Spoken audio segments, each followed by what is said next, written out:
All right. Hello, everyone. I am Artem, and I run SRE at a company called Cultramp. And today, I want to talk to you about sustainability in computing. This is a very important topic nowadays, especially with the advent of more and more usage of LLMs, agents, and other high compute use services. So let me set the scene about the tech carbon footprint, right? So tech industry in general is starting to rival and sometimes outpace some of the industries that we usually consider to be the dirty ones. So for example, chemical manufacturing, like deforestation, aviation, those are pre-pandemic numbers, by the way, and even shipping. And so we need to understand where does that come from. So according to EICC data, for a typical kind of tech company, you would have three scopes of emissions, right? So scope one is direct emissions from own sources. So this is about just 1/10 because there is not a lot of direct emissions unless you're running a generator next to your DC or something like that. Then you have scope two, which is indirect emissions from purchased electricity, and that highly depends on the region or the origin of electricity. And then the lion's share of it is the scope three, which is the value chain emissions, which is what comes from your suppliers and your dependencies. For example, cloud, like in this case. And so, which means that the data centers and cloud in general is a good place to start making an impact. So why Cultramp? So Cultramp is one of the leading employee engagement platforms, and we would like to practice what we preach. And our internal research has shown in general that sustainability commitments, they drive more employee engagement. Our leadership and many of our investors as well also really deeply care about sustainability. As such, we're a B Corp with a recent ambitious net zero plan. For those that don't know what a B Corp is essentially a corporation that adopts a covenant and to consider their full effect on the environment, on society, and do internal audits regularly supported by B-Lab. So why infrastructure? So because we do need to do transparency reports as a B Corp, we found that data center providers rank among our top three emissions regularly. And besides I run the infrastructure, so this is one of the areas I can actually support. And also there's a little bit of a personal disclosure interest. I'm actually an environmental engineer by education. While I have left academia a long time ago, this topic is still very near and dear to my heart, and I have a little bit more of a pragmatic approach to it. So it's reduce, reuse, recycle, in that order. And so let's talk about the project goals and approach. I would admit that at first we focus primarily on the cost savings and performance because that is, that is something that is easier to show as a direct impact, but that has driven a lot of sustainability wins. So all of that we had to do while minimizing impact on our customers and development teams. So I will be talking about primarily methods that allow you to do that without having to get your developers to significantly re-architecture apps. So first of all, let's talk about efficient hardware, which is where we started. First of all is a lot of people think that old always equals cheap, and it is not always so due to the constant progression of our industry and the CPU manufacturing. So we had a lot of old instances running around. By shifting away from older CPUs, we got quite a bit better both cost efficiency and energy efficiency. But why are new CPUs more efficient, right? So in general, it's because processors with smaller transistors are inherently more power efficient. So let's remember our physics, and power is proportional to the square of the voltage, right? So if you have smaller gaps to cross, that means that you need less voltage to do so, so less power as a result. And then to a lesser degree, all transistors do have some capacitance to them. Like it is very, very small, but across billions of transistors that are switching all the time, that does add up. And with smaller size, there is less charge carried. There is also some architecture-specific things that might help. So let me talk about ARM. So ARM has a little bit less of a legacy burden than some of the other architectures. So, and then it has a smaller number of instructions as well. And so as a result, there is less circuitry needed to decode and like execute all of that. And then the simpler instructions allow for like they all take a predictable amount of time, so they're allowed to chain them together, and that allows for optimizations both on the hardware and in the software, the so-called like ARM pipelining, for example. And all that leads to like a higher performance per watt. And the thing is that where you can start is you can start on something that does not really include your developer team. So what you can do is you can look at some of the managed services. So for example, in our case, we took a look at AWS RDS, where we started. And so RDS, for example, provides like full compatibility with an existing service. It has a very, very short downtime. Like nowadays, I think like there's even workflows that allow for no downtime whatsoever when migrating between the instance shapes. And it is costs, and as a result, it costs you almost nothing in some cases, and it provides a 10% plus cost saving and over a 50% emissions impact, which is fantastic.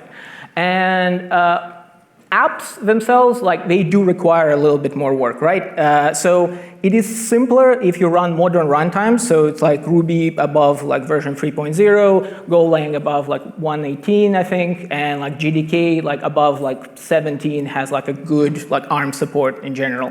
The biggest issue for us was the upgrading the runtimes on the apps that we have migrated, and but past that, sometimes you just change a little bit of things and you can go on them like straight away. Especially even when we're talking about some runtimes that have complicated flags and tuning. So for example, complicated flags and tuning. I'm looking at you, Java. We have things like ARM Consortium Porting Advisor, like AWS Graviton Porting Advisor, that do allow you to generate those automatically, like based on the code of your application. And the other thing that I wanted to say about it is that it doesn't have to be specifically AWS and like specifically Graviton. Like this is applicable to most of the cloud providers. They just have like different shapes of like ARM instances and like the different cores that they're using. So next thing I wanted to talk about is resource utilization, right? So how we tackled it is that first we use the cloud provider tooling, right? So use the GCP cost insights, AWS Trusted Advisor, etc. And another thing is that product metrics actually help quite a bit in here. So take a look at your usage of your platform, right? And take a look at like active users and like things that you would get from something like Amplitude. And take a look at the top usage and the bottom usage. And then take a look at the scaling of your infrastructure and like, the number of your containers, like the number of your instances, like whatever you're using. Do they correlate? Like, if so, how much? Like, do they correlate at all? If they don't, or they correlate only to some degree, that, depending on your infrastructure architecture, might be a good place to start looking into it. It can sometimes indicate some inefficient scaling patterns. Then another thing is that infrastructure inventory can really, really help. If you know all of your infrastructure, you can very easily like do larger like queries on all of your all of your configurations, for example. And we found DDSQL to be useful, like in this particular case, but other options exist. And even if you don't have anything, but you do have a security team, they might be able to help you because they often need to track hardware and like all the cloud assets for the purposes of compliance, etc. So they might actually be able to give you an export of that data to take a dig through it. So, and then take a look through it, like how many things have up-to-date runtimes, like how many have proper auto-scaling. Like this will give you like a heap of things to investigate. And then next step is like leveraging oversupply, right? So like Azure Spot, GCP preemptible, AWS Spot instances. In general, they're much cheaper and provide like a much lower like emissions impact because those resources in general would have been running anyway. Of course, there's a difference in terms of the actual usage, but it is still better than running like a standard instance. The tricky bit here is, of course, the interruptions, and unless your workloads are perfectly stateless, and they're all perfectly stateless, right? We have you do need to make sure to set up like instance shutdown hooks and things like that. So every cloud provider provides some way to get some signals about the instances that are about to go down or are about to be destroyed. So hooking into those will allow you to do some like, safety shutdowns. So, and then capacity of instance shapes, right? So cloud is, as much as cloud providers like to say, like cloud is not infinite. Like there is capacity in there, and especially it shows on the Spot instance and like any of the instance marketplaces that use like excess capacity. But the thing is that nowadays you can actually glean into their capacity numbers by using things like, for AWS, for example, there is a thing called there is an interruptions calculator for Spot, and that interruptions calculator is essentially giving you the capacity of those instances in the background. So less than 5% interruptions chance usually means that there's plenty of capacity. So pick those shapes in those regions, and that should give you a much better like protection against stockouts. So, and then economies of scale, right? So your cloud provider is in general much more efficient than you are, like purely because they're so large. They have more control, they have more levers to pull, they have more subcontractors to select from. And they already optimize the heck out of provisioning. So leverage it. Like if you can, use things like AWS Fargate, we use it quite a bit, GCP Cloud Run, and other just-in-time computing systems which minimize waste. And then finally, like be pragmatic about it. So it's very easy to reach diminishing returns with this work. And so enumerate your opportunities, like test your theories first, like especially from the infrastructure, like data, as I've told you before. How much money emissions like would this particular thing like actually save, right? So take your calculator spreadsheets out and rank things in terms of their impact. So another thing is keep the score on the work that you do. It allows you to first, of course, see like how well you're progressing, but also what it allows to do is it allows to gamify things a little bit and motivate the rest of the organization. So for example, saying like, hey, that department has reduced their emissions by 30%, yay them. Like this is a very strong, thing that you can kind of like hook into. Just make sure you're not like dunking on people. You need to celebrate the wins, but not kind of drag people. So, and then another thing is that your cloud provider can actually help a lot. So a lot of people have this feeling that like, why would my like vendor or like cloud provider tell me how to spend less money with them? Like, isn't this what they kind of want? But the thing is that if you look into more kind of like product management side of things, usually good use cases they drive value and retention far more than bad ones. And it's very easy to churn a customer that hasn't been using your product in a good way. And so in this particular case, they're actually very, very motivated for you to actually use the infrastructure in a way that it was designed to use and use it as efficiently as possible. So later down the line, you keep being a good customer to them. So then let's talk about optimization a little, right? So you need to start with the right management. So are your CPU cores running or idling? It is actually very, very common especially if you're not running containers, if you're not running a provisioning automation like Kubernetes. It is very common to actually not use a lot of your cores on your EC2 instances. So make sure that you actually tune whatever is running for the usage. So for example, if we're talking about some things like Node.js, right? So by default, the I/O level, the libuv has only 4 threads. And so as a result, if you don't actually modify it, then there is a sometimes high chance of you actually just idling a lot of your instance.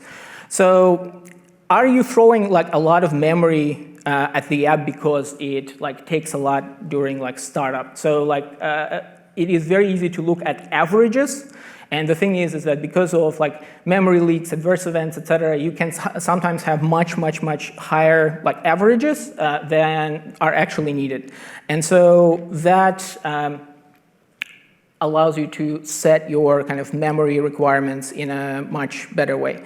And then use your monitoring system, right? So take a look at reservations limits in containers. Take a look at your memory CPU usage. What are your defaults as well? Because it doesn't really, as I said before with don't chase diminishing returns, it doesn't really need to chase things with smaller, one EC2 instance, and we're chasing removing 2 gigabytes of memory from it.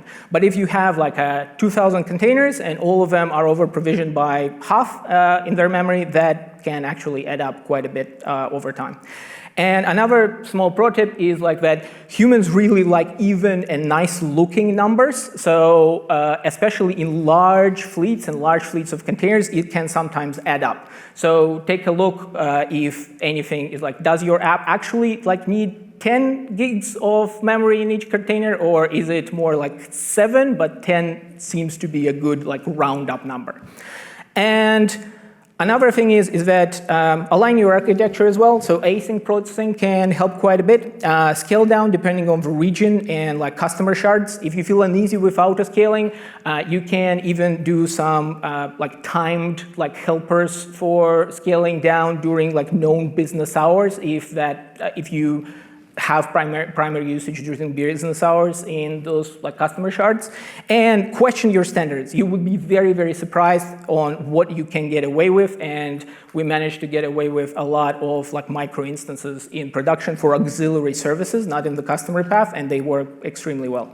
So as a result, what we were able to do is across 4 or 5 months of a project, we managed to cut our emissions by 50% and cut cost by 12%, which is something that if we can do it, then so can you.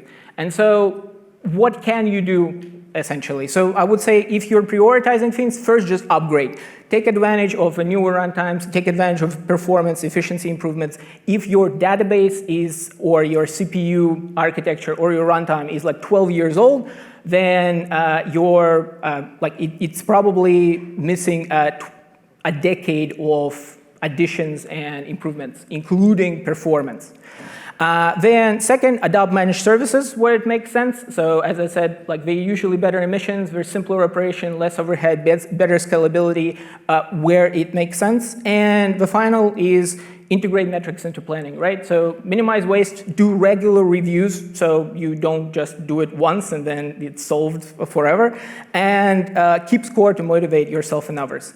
So in short, sustainability it's good for the world through emissions. It's good for you through costs, and it's good for your customers through performance. So thank you.